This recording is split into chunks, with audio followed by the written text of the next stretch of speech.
안녕하세요. 옛날에 부모님이 말씀해주신 것 중에 결혼은 둘이 하는 것이 아니라 꼭 집안을 봐야 한다는 말씀을 종종 하신 적이 있습니다. 저는 그때마다 그냥 귀로 듣고 흘려버렸는데 지금 그 말을 흘려들은 제가 이렇게 더러운 꼴을 보고 이혼하게 되었네요. 저의 너무나도 억울하고 분노스러운 사연 이야기 보내봅니다. 저는 지방에 있는 대학교를 나와서 서울로 취직을 하여 살고 있던 여성입니다.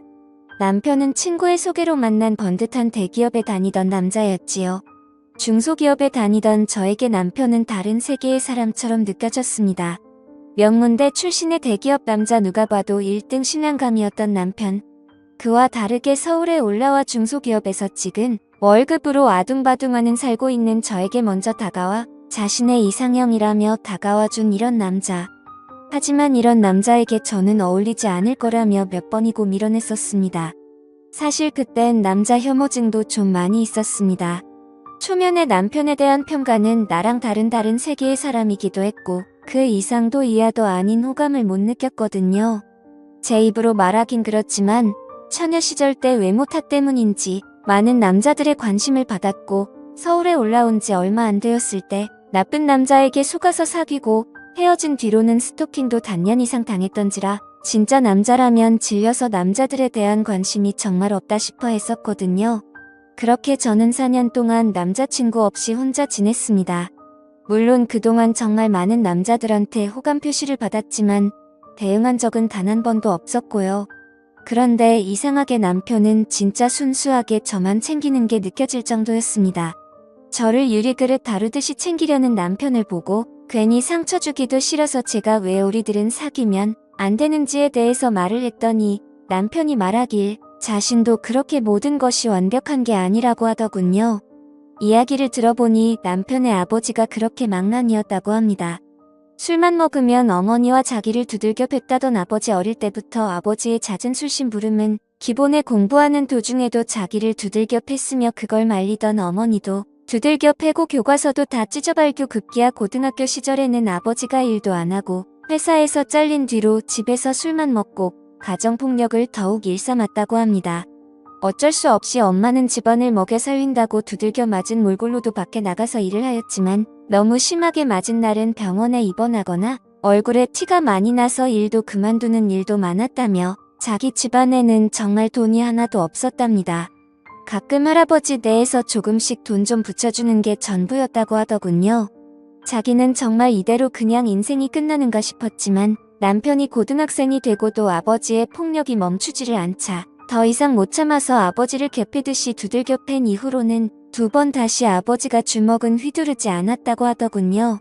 그 이후로 가정폭력은 사라졌지만 여전히 집구석에서 돈도 안 벌고 술만 찾는 아버지가 있답니다. 그래도 아버지를 두들겨 팬 게 효과적이었는지 어머니도 나가서 일을 더 오래 다닐 수 있게 되었고 자신도 그런 어머니를 위해 학원과 공부에 집중을 해서 더욱 도끼를 품고 공부만 하였고 노력의 결실로 결국 하고 싶었던 꿈에 그리던 명문대에 진학할 수 있었다고 합니다. 너무 행복했지만 그 행복도 잠시였고 또 다른 시련의 시작이 왔었다고. 명문대에 들어갔긴 했지만 사립이다 보니 엄청난 학비를 감당하기 위해서는 장학금을 꼭 받았어야 했기에 더욱 이 악물고 도끼 품으면서 공부를 이어나갔고 아르바이트까지 병행하며 졸업했던 남편. 그런 남편 이야기를 들으니 한순간에 사람이 달라 보이고 존경스럽더군요. 그때부터 저도 역경을 딛고 혼자 일어선 남편에게 호감을 느끼기 시작했고 저는 이런 남자라면 저를 지켜줄 수 있지 않을까라는 마음에 진지하게 만나기 시작했습니다. 연애하는 동안 남편은 정말 제가 생각했던 완벽한 남자 그 자체였습니다.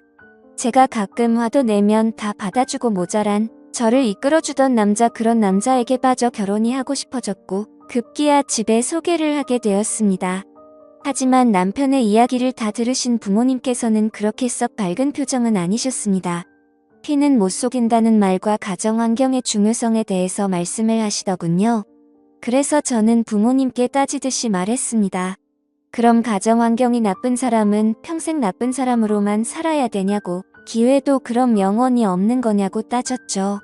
부모님이 꼭 그런 건 아니지만 이왕 딸 가진 부모 입장에선 딸이 더 좋은 남자 만나길 원하는 건 어떤 부모라도 같은 심정일 거라고, 오로지 널 위해서 하는 말이라고. 너가 그런 모든 걸 다 감싸 안을 수 있다고 한다면 결혼을 허락하겠다고 하시더군요. 그리고 시부모님을 뵈러 갔을 때 그 중요한 날에도 시아버지는 술에 취해 있더군요. 얼마나 술을 드셨는지 덥석 제 손을 잡고는 자기 아들 어디가 그렇게 좋았냐며 끌어안기까지 하더니 머리를 쓰다듬는 걸 남편이 다급히 말리면서 해프닝이 끝났습니다. 그땐 정말 얼마나 놀랐었는지 남편이 정말 미안하다고 결혼하면 그래도 우린 따로 나가서 살 거니까 괜찮을 거라고 하더군요. 그렇게 우여곡절을 끝에 결혼을 하게 되었고 평범하게 신혼부부의 생활을 이어갈 무렵 시어머니가 갑자기 심장마비로 쓰러지셨습니다.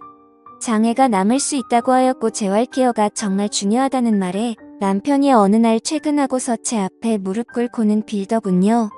내가 지금 돈이 많이 없어서 재활원에 보내드릴 수는 없고 돌봐줄 사람이라고는 자기밖에 없는데 그렇게 되면 어머니를 집안에 모시게 되어야 하고 아버지도 올 것 같은데 저한테 너무 미안하다고 정말 이런 의도가 없었다며 비참하게 저한테 사정을 하더군요.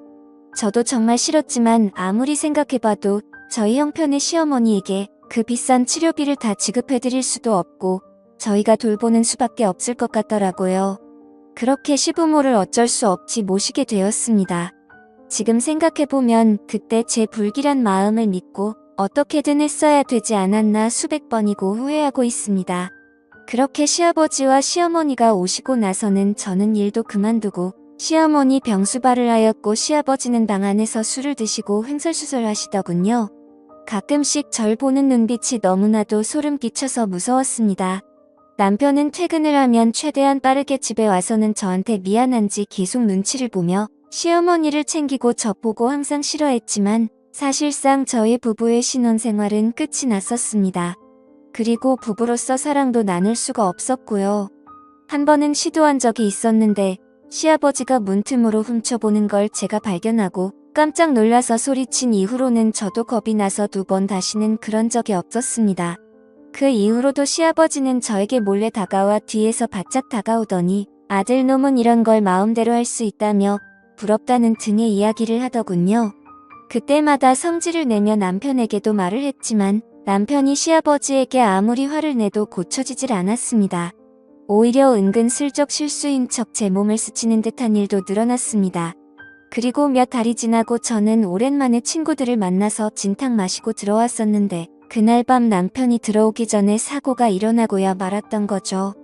시아버지는 남편에게 말하면 모두 끝장내버릴 거라며 협박을 하더군요.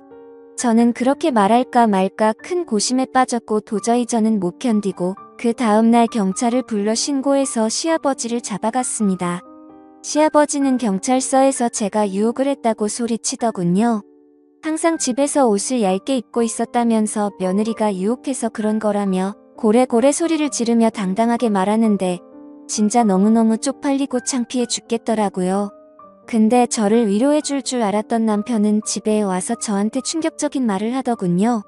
이런 일이 생겼으면 자기한테 먼저 말을 했어야지. 왜 경찰을 먼저 불렀냐며 저를 탓하더군요. 저는 순간적으로 멍해져서 제가 잘못 들은 줄만 알았습니다. 그리고 남편의 눈길에서 읽은 느낌은 그동안 제가 알고 믿고 지내던 남편이 아니었습니다. 뭔가 제가 부정을 저지른 듯한 저를 탓하는 눈빛의 남편. 저는 그 눈길에 진짜 그 인간 쓰레기 시아버지 말처럼 제가 시아버지를 유혹한 천하의 둘도 없는 더러운 며느리가 된 것 같은 기분을 느꼈습니다. 그 이후로 공황장애가 왔고 남편의 얼굴을 보기만 해도 토가 나오는 지경까지 이르렀습니다. 남편은 쌀쌀맞은 말투로 대체 왜 그러냐며 했습니다. 정신과에서는 제가 후유증으로 이렇게 된 거라고 하더군요. 거의 한 달 지나도 몸 상태가 좋아지질 않자 남편은 혹시 임신한 건 아니냐며 테스트라도 해보라는 말에 제가 진짜 그때 정신이 반쯤 나가서 집안 물건이고 뭐고 다 집어던지며 남편에게 소리를 질렀었습니다. 그리고 테스트 결과 임신은 아니었고요. 남편은 제가 힘들어 보이니 그냥 친정집이라도 내려가 있으라는 말에 바로 짐을 싸서 친정으로 내려갔고 문자로 이혼하자고 보냈습니다. 그제서야 남편은 아픈 어머니 때문에 갈 수가 없는데 대체 저까지 왜 그러냐며 문자 보내는 걸 다 씹더군요.